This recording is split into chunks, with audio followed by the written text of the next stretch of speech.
Benvenuti amici nella terra di Nuraghes per questa nuova edizione, questo nuovo viaggio di cultura.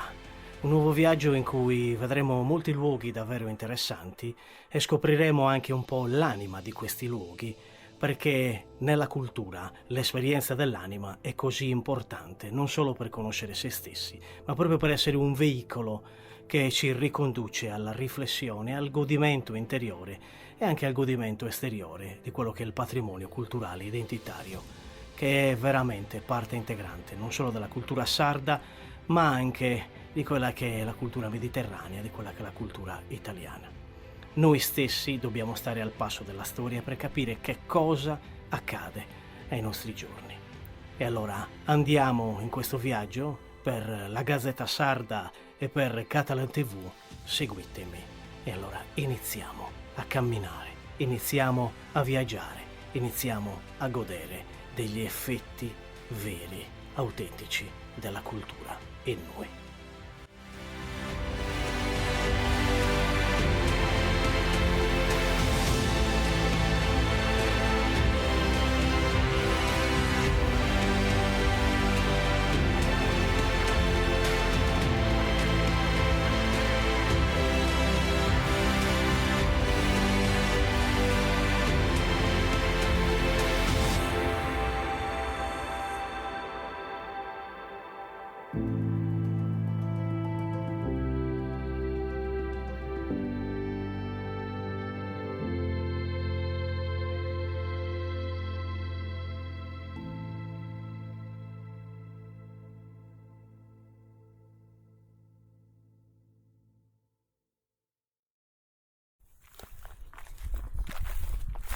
Ed ora andiamo a scoprire la bellezza di questo complesso nuragico molto interessante, costruito, edificato tra perlomeno i reperti sono quelli che indicano l'ultima parte dell'età del bronzo, la prima parte dell'età del ferro, e vediamo anche un residuo di villaggio con capanne.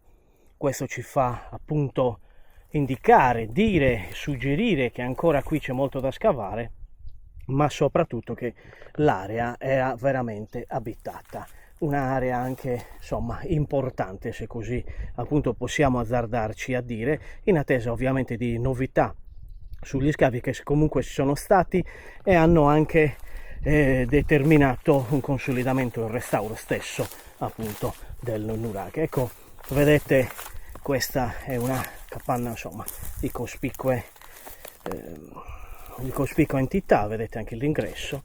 E ora entriamo in quello che è il bastione dal retro del nuraghe, e quindi da un ingresso del retro del nuraghe, quella che vediamo già in primo piano con l'ingresso è una delle due torri addizionali, perché il cortiletto è dall'altra parte, il piccolo cortile, adesso lo vedremo, e vedremo anche la camera centrale, davvero davvero interessante. Ricordatevi sempre di venire in questi luoghi in sicurezza e con la consapevolezza che è sempre comunque un piccolo rischio in zone in cui comunque non sono controllate, non sono accessibili al 100%. Questo comunque non è accessibile, è sotto la propria responsabilità. E quindi adesso entriamo nel nuraghe. Eccoci, stiamo entrando all'interno del complesso nuragico del Fontana di Ittireddu. Osserviamo già l'ingresso a questa torre, che appunto è una delle due torri addizionali, perché è un complesso nuragico a carattere insomma di addizione frontale. C'è una torre centrale che adesso vedremo, con due torri addizionali laterali, e questa è caratteristica perché comunica comunque con il brevissimo, piccolissimo cortiletto centrale, poi con l'altra torre e con il mastio centrale. Guardiamo una breve panoramica di questa torre, andando un po' in tondo e rivedendo appunto l'ingresso da cui siamo noi entrati qui per questo viaggio interessante. Amici della Gazzetta Sarda e di Catalan TV, per questa nuova stagione nella terra dei nurages, siamo all'interno dell'interessantissimo complesso nuragico del Fontana di Tiritto. E ora andiamo verso il mastio centrale e il resto del complesso. Eccoci che stiamo arrivando in questo bellissimo punto. Eccoci, questo è il mastio centrale. Noi adesso con una panoramica vi faccio vedere appunto l'interessante mastio centrale, che oggi non è così altissimo come magari altre torri nuragiche che abbiamo visto anche nella precedente edizione, però vi fa capire quanto è importante, ma entreremo adesso fra pochissimo e vi farò vedere una grande importanza.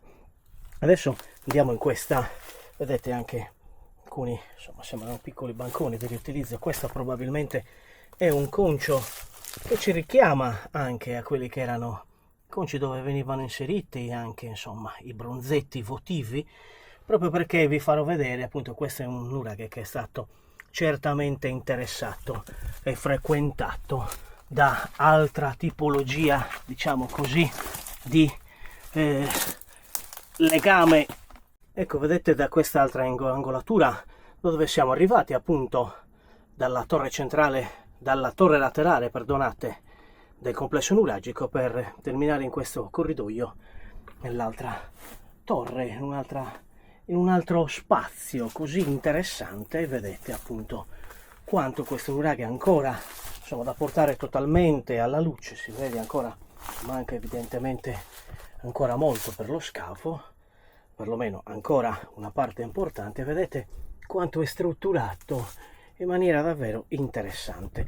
Ora noi non usciremo da questa parte, lo faremo solo successivamente. Vi voglio far vedere la bellezza e l'importanza della torre centrale di questo complesso nuragico, davvero interessante, che vi invito a venire a vedere. Andiamo, eccoci. Questa è ancora quello che dicevo appunto prima, questo blocco. È un nuraghe tutto in trachite. Questa è la pietra dominante, se così vogliamo, di questa zona, zona importantissima appunto per quanto riguardano anche i vulcani e per quanto riguarda anche le risorse tratte dai vulcani spenti, appunto per quanto riguarda il materiale. Prima di entrare voglio farvi vedere semplicemente queste due strutture, queste due scale. Questa si intravede un po', insomma, per far sì, insomma, che si poteva salire al di sopra del complesso nuragico, ma alla nostra destra dell'ingresso del mastio centrale vediamo una scala vera e propria che ci porta e ci conduce ad un piano sopraelevato, e andremo fra pochissimo. Ed ora entriamo nella meraviglia del mastio centrale. Venite con me.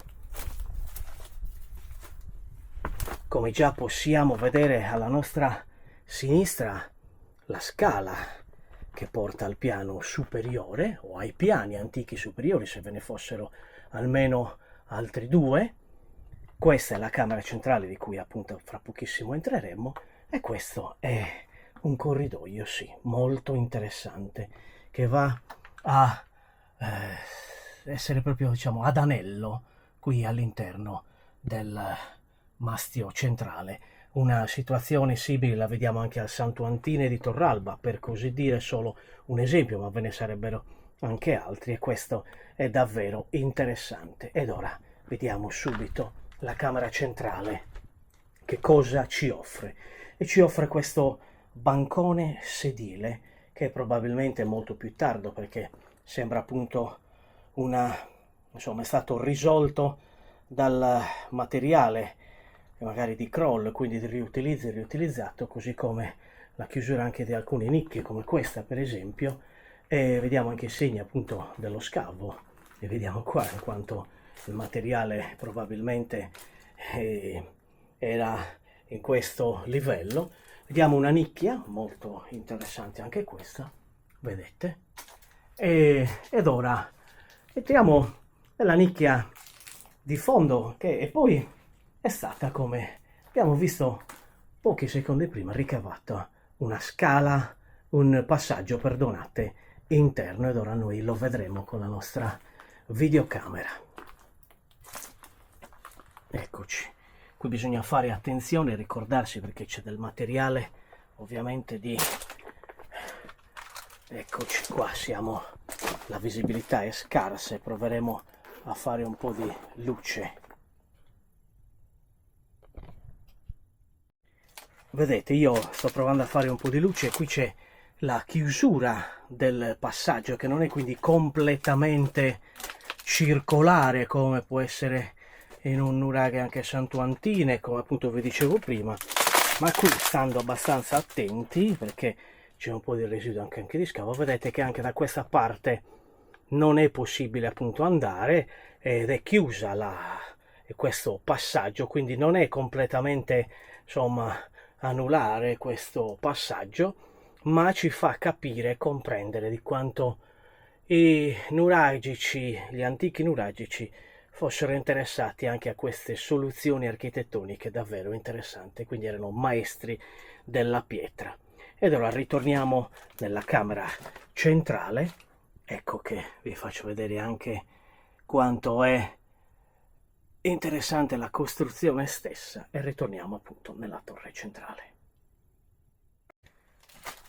Quello che volevo dirvi anche che potete vedere alcuni dei reperti appunto anche di scavo nel museo qua di Itireddu, qualcosa anche del territorio ovviamente la troviamo al museo Sanna, tra cui anche un bronzetto molto interessante e famosissimo, e qui sono stati ritrovati quelli che, diciamo così, in termini un po', insomma, per capirci, dei tavolini, per così dire, di pietra. Probabilmente quindi questa era una occasione di culto, questa stanza, per gli antichi sardi o i tardo-nuragici, se così vogliamo, perché sappiamo che, come abbiamo detto anche in altre puntate nella terra dei nuraghes, che la civiltà nuragica è sopravvissuta rifunzionalizzandosi e non quindi costruendo sempre e comunque per tutta la sua storia i nuraghi, ma rifunzionalizzandoli con strutture di ambito così religioso, spirituale, per il culto anche delle acque. Quindi vediamo dei nuraghi veramente rifunzionalizzati, come per esempio Nurdole a Orani, solo per fare un esempio, ma ve ne sarebbero altri, dove appunto anche un sistema di canalette ben costruite riportava quella che era la condizione spirituale e cultuale del tempo già nel tardo nuragico, intorno al 1200 a.C. Ovviamente non è che nella terra dei nuraghes in questo programma noi vogliamo disporre di notizie molto specifiche, perché il format non lo permette, ma vi sono tante e ottime pubblicazioni degli archeologi, perché il loro lavoro è così prezioso, per cui ci danno la possibilità di capire in queste pubblicazioni qual era veramente l'intenzione della vita nuragica nei nuragici stessi e nella spiritualità e anche nell'architettura. Adesso guardiamo questa nicchia chiusa e vediamo che cosa ha al suo interno.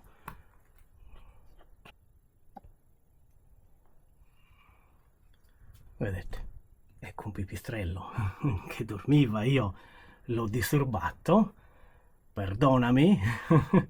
E questa è una nicchia chiusa, l'hanno chiusa appositamente i nuragici, per quale motivo? Forse per un motivo culturale, qualcosa che a noi sfugge, o è qualcosa di ancora più tardo, abitato da qualche persona in ambito più tardo. Ed ora dalla torre centrale, sempre appunto dall'interno, prendiamo la scala a sinistra per andare al di sopra del nuraghe e vedere come si presenta. Diciamo che è abbastanza accessibile, vediamo una breve nicchia, e qui purtroppo non si può salire perché è chiuso a questi effetti di restauro, perché è pericolante, quindi bisogna fare attenzione. Vi ho fatto vedere appositamente questo per ricordarvi quanto in questi luoghi così ancora insomma difficili da visitare sono parzialmente accessibili e sempre la responsabilità resta vostra. E intanto vi faccio vedere anche qual è la parte appunto diciamo così architettonica e costruttiva dei nuragici della sommità della scala. Una chiusura un po' ad ogiva se così vogliamo, ed ora proviamo ad accedere al di sopra del nuraghe dall'altra scala. Scendiamo dalla scala che portava alla sommità del nuraghe ed ora andiamo e vediamo di salire qui. Eccoci, guardate quanto è interessante, è abbastanza agevole, bisogna fare sempre un po' di attenzione, ma il luogo è davvero bellissimo. Vedete, guardate quanto è interessante. La scala è molto ripida, probabilmente c'era qualche scala, insomma qualche porzione in più di scala. Vedete però appunto quanto è davvero bella, e adesso proviamo a salire. Ecco, siamo sulla sommità del complesso nuragico, abbiamo oltrepassato questa scala laterale, un po' ricordano il complesso nuragico dell'Oes, che ha questi due anditi, queste due scale che portano su nel bastio centrale, nella parte appunto sommitale intorno al bastio centrale, e ricordano anche un po' Santo Antide in una ovviamente condizione ben più monumentale, il Santo Antide di Torralba, ma questo appunto è quello che vediamo nella zona circostante. Vediamo appunto il residuo del villaggio, le tracce, che effettivamente con questo tipo di erba non è che si possa così vedere, ben vedere, però insomma dovete sempre fare attenzione. Vedete che non è così agevole venire qui, in questo periodo ci sono ancora dei rovi, quindi non è diciamo proprio la stagione più adatta per godere di questo complesso nuragico, però insomma è giusto per farvi vedere quella che è la tipologia costruttiva di un complesso davvero interessante, di una zona che merita certamente tutta questa meraviglia archeologica, e direi è parte integrante appunto della nostra tradizione antica nuragica, della nostra cultura mediterranea, nostra cultura italiana, che ci permette di essere un unicum nel mondo. Ed ora siamo al di là del bastione in direzione ovviamente frontale dell'ingresso al mastio e poi quindi le due torri, quindi qui era certamente un ingresso al bastione, o perlomeno chissà, magari l'unico ingresso al piano terra era quello appunto della torre laterale. Proviamo a seguirlo e vedere quanto è interessante e ampio, nonostante la vegetazione non faccia diciamo così leggere abbastanza bene, ma giusto per darvi almeno una indicazione visiva. Eccoci, ci mettiamo in questa posizione un po' sopraelevata e vediamo il nuraghe in tutta la sua grandezza anche da questa visuale. Questo è davvero interessante, quindi insomma quello che sto cercando di farvi vedere in questa nuova sezione, questa nuova stagione della terra dei nuraghes, è anche qualcosa di, come dire, un po' più sporco diciamo così dal punto di vista ambientale, perché ovviamente siamo ancora in una stagione non proprio perfetta diciamo così dal punto di vista dei colori, se vogliamo. La giornata è splendida, il luogo è meraviglioso e meritava ovviamente portarvi. E allora amici della Gazzetta Sarda e di Catalan TV, per questa nuova edizione della Terra dei Nuraghes, da Nuraghe Fontana, noi ci sposteremo per un altro viaggio. E allora continuate a seguirmi, continuate a seguire questo viaggio culturale nella Terra dei Nuraghes, alla riscoperta, se vogliamo, di luoghi per un incontro un po' più intimo, per un incontro un po' più uomo-pietra, uomo-luogo, uomo-ambito dell'anima, se così vogliamo dire, che ci permette appunto di godere di quello che ci è arrivato dalla storia e raccontarlo nella Terra dei Nuraghes per voi. E per me è un piacere. Arrivederci.